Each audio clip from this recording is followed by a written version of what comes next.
Alam nyo ba na isa sa pinaka-nagamit at ginagamit pa rin ng anak ko na toddler itong peg puzzle board? Ako nga pala si Dr. Rakat, ako ay isang pediatrician and a mom. So, ang tawag dito ay peg puzzle. So, bawat piece meron siyang hawakan sa gitna para mas madaling tanggalin at ibalik yung bawat piece doon sa shape, no, kung saan siya nagmamatch. So, pwede itong numbers, letters, pwede ring shapes o kaya animal. So, depende po sa edad ng bata, pero actually lahat po yun nagamit ng anak ko.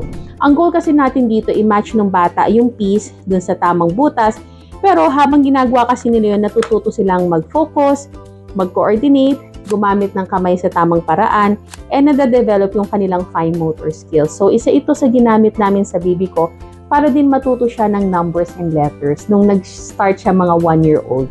Ang pegboards ay nakakatulong sa fine motor skills para sa readiness pagdating sa paghawak sa pencil at crayons, pag nagsulat na siya, and yung self-feeding, halimbawa mag-pick up siya ng pagkain or hahawak ng kutsara at tinidor.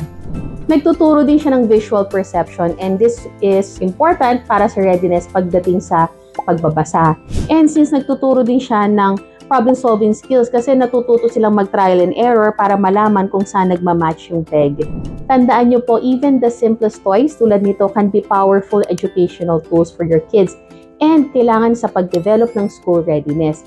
And tandaan nyo po, hindi rin kailangan bago or mamahalin ng laruan. Actually, kung napansin nyo, ito may mga kulang na tayong pieces kasi actually minanapan niya to sa kanyang pinsan na 15 years old na ngayon. And then this one, I got this sa isang bazaar. Less than 100 pesos lang po siya.